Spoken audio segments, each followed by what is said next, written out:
اسے لوگوں کے ساتھ کی ضرورت بھی ہوتی ہے، ایسے افراد کی جو دعوت کا کام کریں، جو علم والے ہوں، اور ایسے افراد جو دعوت کو مسلسل پھیلانے والے ہوں۔ ایسے نہیں کہ فوراً تو آ کے جذبات میں کہیں کہ ہم ساتھ ہیں اور بعد میں نکلتے بنے، نہیں۔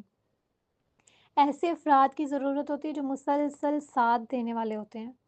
جیسے کہ نبی کریم صلی اللہ علیہ وآلہ وسلم جب انہوں نے دعوت دی، پیغام دیا، تو سب سے پہلے ان کی بیوی ان کے ساتھ کھڑی ہوئی۔ پھر اس کے بعد ان کے جو بیسٹ فرینڈ تھے، جو بچپن کے دوست تھے، وہ ساتھ کھڑے ہوئے۔ پھر ان کے بعد کزن تھے، وہ ساتھ کھڑے ہوئے، جیسے حضرت علی ہیں، بچپن میں ہی ساتھ کھڑے ہو گئے۔ تو اس طرح بہت سارے لوگ پھر آتے گئے اور اسلام کو قوت ملی۔ تو اسی طرح سے ہر شریعت میں ہر نبی کو ہر دور میں ضرورت رہی ہے، اور آج بھی اگر کوئی اس دور میں بھی کھڑا ہوتا ہے حق کے راستے میں، تو اس کو بھی ساتھ لوگوں کی ضرورت تو ہے۔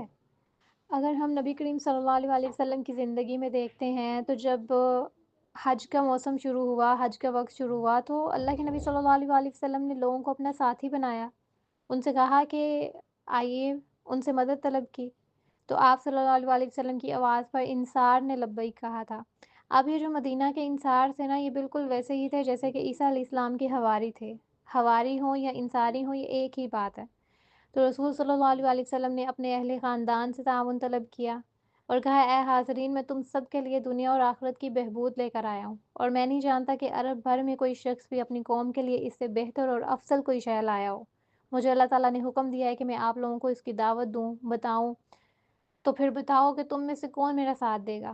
یہ سن کر سارے چپ ہو گئے، لیکن سیدنا علی رضی اللہ تعالیٰ عنہ اٹھ کھڑے ہوئے اور کہا، یا رسول اللہ صلی اللہ علیہ وآلہ وسلم، میں حاضر ہوں۔ تو یہ ایسے واقعات ہیں کہ جو کہ ان کی زندگی میں بھی ہمیں نظر آتے ہیں۔ اور پھر جب عقبہ ثانیہ میں نبی کریم صلی اللہ علیہ وآلہ وسلم نے تعاون طلب کیا، تو رسول صلی اللہ علیہ وآلہ وسلم نے ان لوگوں کو اللہ تعالیٰ کا کلام پڑھ کے سنایا، یعنی قرآن کی آیات پڑھ کے سناتے تھے، جس کے سننے سے وہ ایمان اور ایقان کے نور سے بھرپور ہو جاتے تھے۔ تو پھر اسی طرح سے یہ سلسلہ جاری ہوا۔ نبی کریم صلی اللہ علیہ وآلہ وسلم بھی کہا کرتے تھے، کیا تم دین کی حق کی اشاعت میں میری پوری پوری مدد کرو گے؟ اور پھر اسی طرح جب میں تمہارے شہر میں جا بسوں، کیا تم میری اور میرے ساتھیوں کی حمایت کرو گے؟ اپنے جس طرح سے تم اپنے اہل و عیال، اپنے خاندان کی کرتے ہو، اسی طرح سے ہماری کرو گے؟ تو یہ ساری وہی چیزیں ہیں جو کہ نبی کریم صلی اللہ علیہ وآلہ وسلم نے پچھلے انبیاء سے بھی سیکھیں۔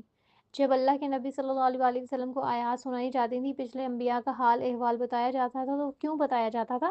تاکہ اللہ کے نبی کو ہمت ملے، وہ مضبوط ہوں۔ قال الحواریون نحن انصار اللہ، حواریوں نے کہا ہم اللہ تعالیٰ کی مدد کریں گے۔ اب یہاں حواریون کا لفظ تو قرآن میں ہی آ گیا، یعنی کہ عیسیٰ علیہ السلام کے جو مددگار تھے ان کو حواری قرآن ہی کہہ رہا ہے۔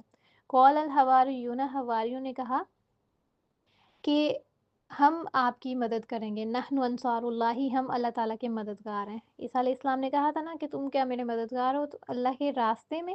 تو اس نے کہا کہ ہاں، ہم مددگار ہیں اللہ تعالیٰ کے۔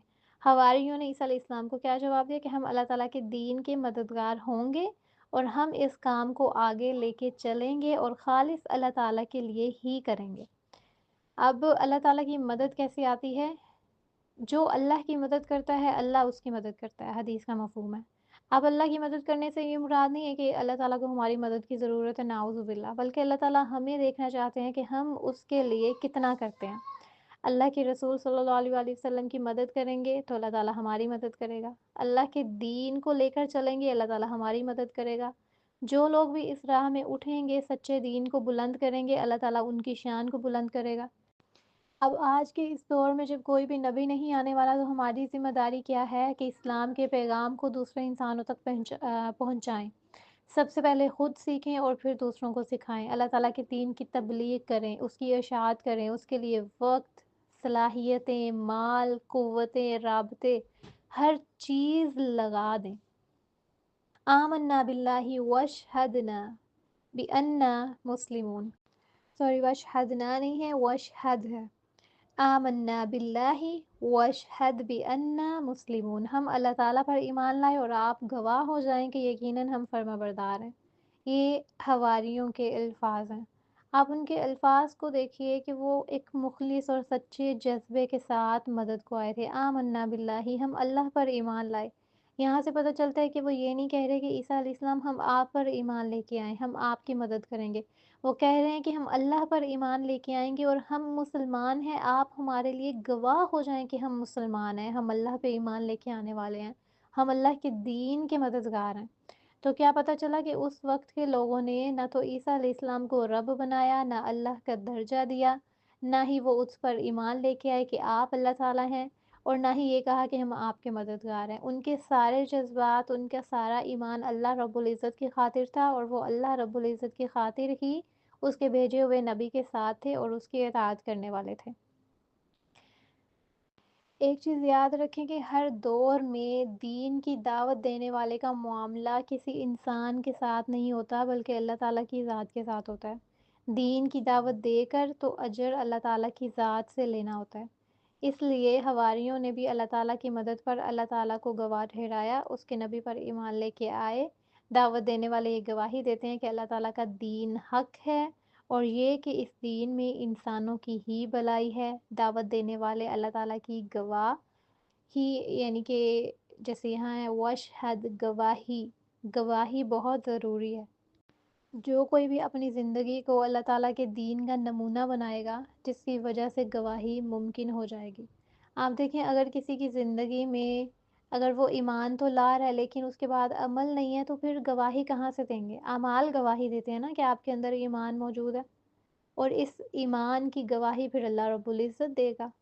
آخرت میں بھی اللہ رب العزت ہی گواہی دے گا نا، تبھی تو جنت ملے گی۔ تو دنیا میں بھی ہر وہ انسان جو کہتا ہے کہ میں ایمان لے کے آیا، اس کے اعمال گواہی دیتے ہیں کہ یہ بندہ مومن ہے۔ ورنہ کیسے پتہ چلتا ہے کہ آپ زبان سے صرف کلمہ پڑھ دیں اور نماز آپ ایک نہ پڑھیں، روزہ آپ ایک نہ رکھیں، زکوٰۃ آپ کبھی نہ دیں؟ تو جب آپ عمل نہیں کریں گے تو آپ کے اندر ایمان کہاں ہے؟ ایمان مانگتا ہے وہ چیز کہ دکھائیے آپ کے اندر ایمان کہاں ہے۔ سبحان ربک رب العزت عما یصفون وسلام علی المرسلین والحمد للہ رب العالمین۔ السلام علیکم ورحمۃ اللہ وبرکاتہ۔